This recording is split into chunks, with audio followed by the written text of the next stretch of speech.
Buenos días. El día de hoy hablaremos sobre la modulación, sobre las señales analógicos y digitales, la conversión analógico-digital y sobre los modems modernos. En las telecomunicaciones, la modulación es el proceso mediante el cual una onda, la cual una onda analógica, la cual suele ser una señal continua, se modifica para transformar información. En las modulaciones analógicas más conocidas tenemos la modulación en amplitud, que es AM, y la modulación en frecuencia, FM. La modulación en amplitud o AM, lo que se varía es la amplitud de la onda para representar información. Si tomamos en cuenta una onda sinusoidal, la cual en un punto cero sube por arriba de ese punto y después procede a tener una caída del mismo tamaño, al variar ese tamaño desde el punto cero, esa sería la amplitud, tenemos diferente información. En estos casos, la frecuencia y la fase permanecen constantes. Es sencilla y barata, pero es muy sensible al ruido y la interferencia. Y por otro lado tenemos la frecuencia FM, perdón, la modulación en frecuencia FM, la cual cambia o modula su frecuencia según la información que se quiere transmitir. La amplitud, o sea, tenemos el punto cero, y la onda en tamaño, o sea, en la amplitud de la onda positiva y negativa, va a ser igual. Lo que se cambia es la frecuencia en la cual se transmite la información. Ofrece mejor calidad de audio y menor interferencia que la modulación AM. Aparte de la radio, se usa en televisión analógica y comunicaciones de voz. Ya que la modulación FM se eh, maneja, lo que se modula es la frecuencia, requiere más ancho de banda, porque al variar la frecuencia constantemente se necesitan espacios que representen toda la información sin distorsión. Y esto suele hacer que sea más costoso. Después, estas serían las dos modulaciones analógicas. Después tenemos la modulación digital, la cual eh, las señales digitales representan unos y ceros y tenemos diferentes tipos de modulación. Tenemos, por ejemplo, el ASK, que significa Amplitude Shift Keying, en el cual lo que cambia es la amplitud de la onda para representar bits. Una amplitud alta puede representar un 1 y una amplitud baja un 0, pero pues esto depende del diseño del sistema. De esta manera también una amplitud alta puede ser un 0 y una amplitud baja un 1. Es muy simple, pero es muy sensible al ruido. Tenemos también la modulación FSK, que es Frequency Shift Keying, en la cual se usan dos frecuencias distintas, una para 0 y la otra para 1. El espacio entre estas frecuencias no se usa para evitar interferencias.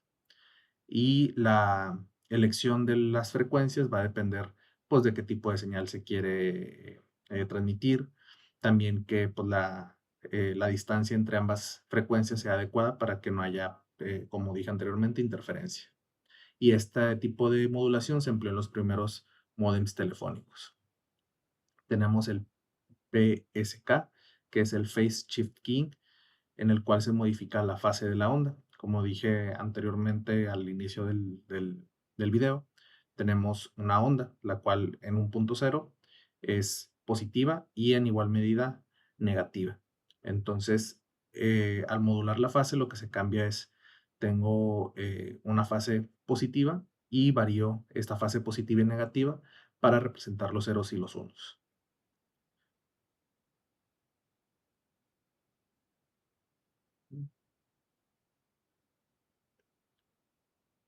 Existen diferentes fases, perdón, existen modulaciones de fase, como pueden ser bifásicas o cuadrifásicas, según si está en los ceros, en el 0 y 180 grados, en el 0, 90, 180 y 270 grados en la cuadrifásica. Y finalmente tenemos la QAM, que es Quadrature Amplitude Modulation, y en esta se combina cambios en la amplitud y en la fase al mismo tiempo.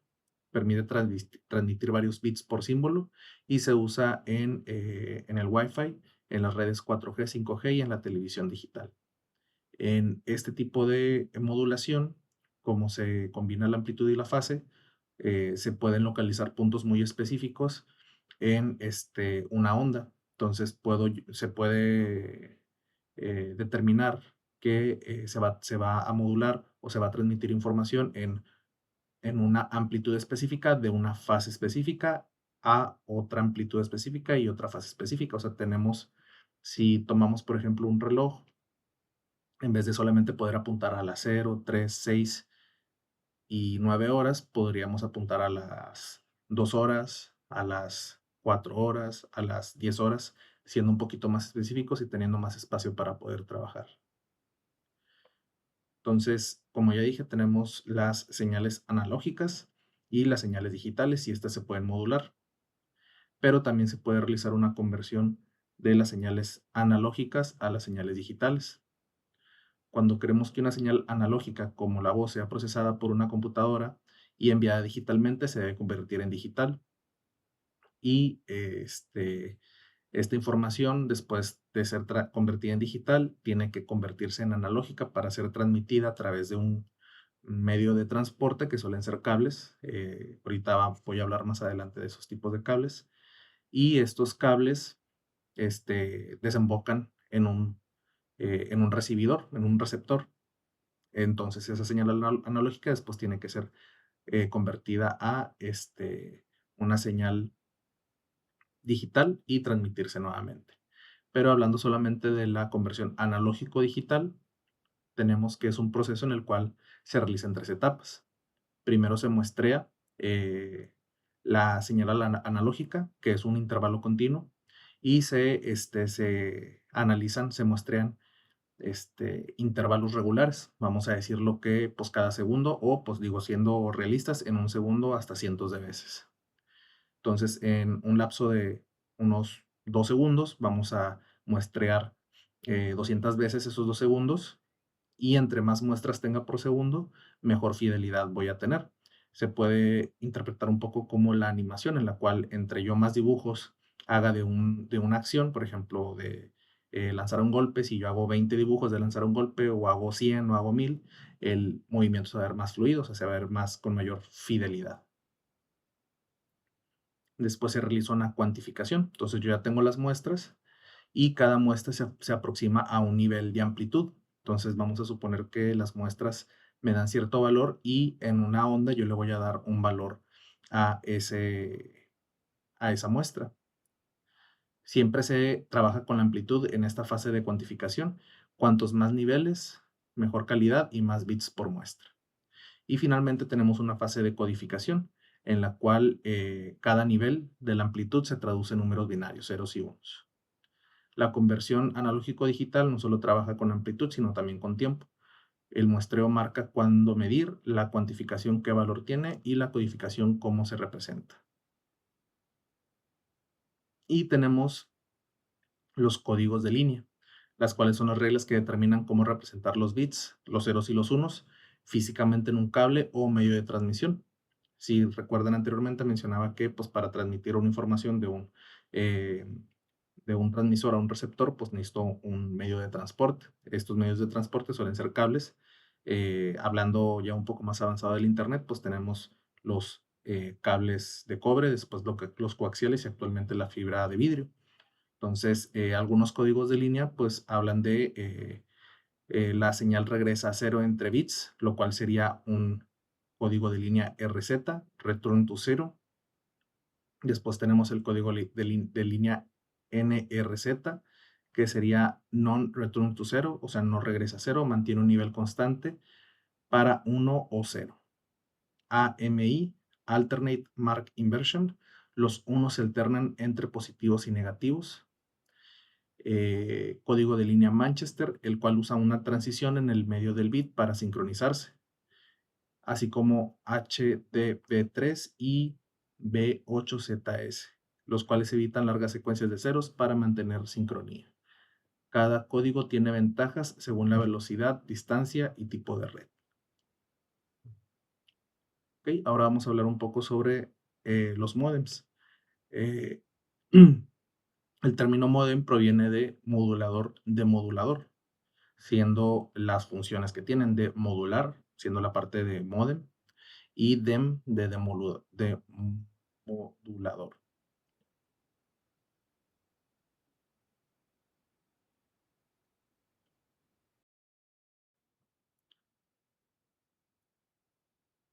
Su función es permitir que datos digitales viajen por medios analógicos, como ya dije, a través de líneas telefónicas, cables o fibra.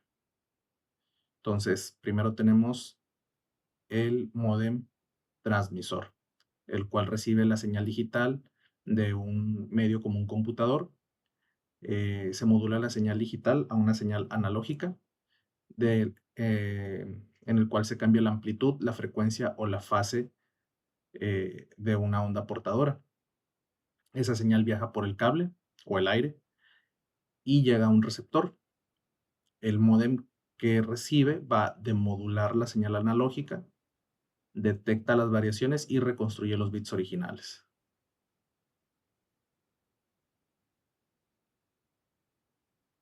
Actualmente, en los módems más modernos tenemos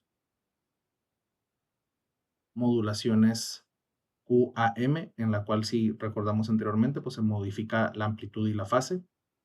De Y tenemos algunas otras modulaciones, como es la OFDM, que es Orthogonal Frequency Division Multiplexing.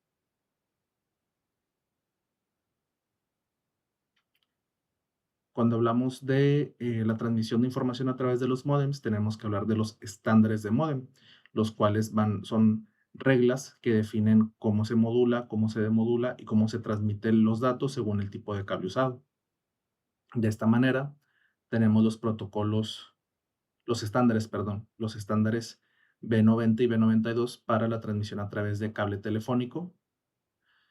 Tenemos el estándar DOCSIS 3 y 3.1 para el cable coaxial y tenemos el estándar GPON y XGSPON para la fibra óptica.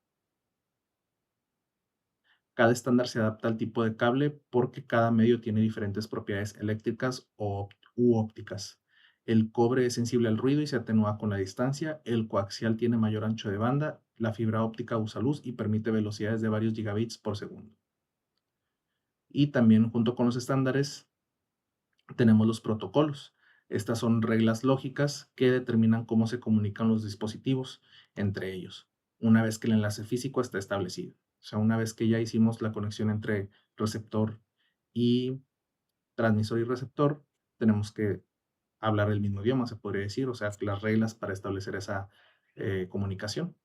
Y estos protocolos, los más comunes que tenemos es el PPP, Point-to-Point Protocol, el cual establece la conexión entre dos equipos, el TCP/IP, que organiza y controla el envío de datos. Este nos sirve para yo poder identificar la dirección exacta del equipo con el cual me quiero conectar. Se podría decir de manera muy sencilla que es como un número de teléfono al cual un equipo emisor marca para conectar directamente con el equipo receptor. Tenemos el protocolo de HCP, el cual asigna direcciones IP automáticamente, y el DNS y HTTP, que permite la navegación web. El IP junto con el DNS trabajan de la mano. Para el IP es el número telefónico y el DNS se podría decir que es el nombre al cual está registrado esa IP. Entonces, al yo poner una dirección en letras, por ejemplo, google.com, eso no me manda, o sea, el equipo receptor eh, lo interpreta como números, que sería el IP, y pues así se logra una comunicación entre lo que estoy buscando y lo que encuentro. En resumen, los estándares definen cómo viaja la señal físicamente y los protocolos definen cómo se comunican los datos digitalmente. En conclusión, las telecomunicaciones modernas apoyan mucho de la modulación. Bueno, prácticamente la modulación permite las comunicaciones modernas para adaptar señales al medio físico. la conversión analógico-digital para transformar la información y los módems y estándares para permitir una conexión estable y de alta velocidad. Gracias a estas tecnologías, hoy podemos conectarnos a Internet, transmitir video, realizar videollamadas y comunicar información en segundos desde cualquier parte del mundo. Eso sería todo por este video. Muchas gracias.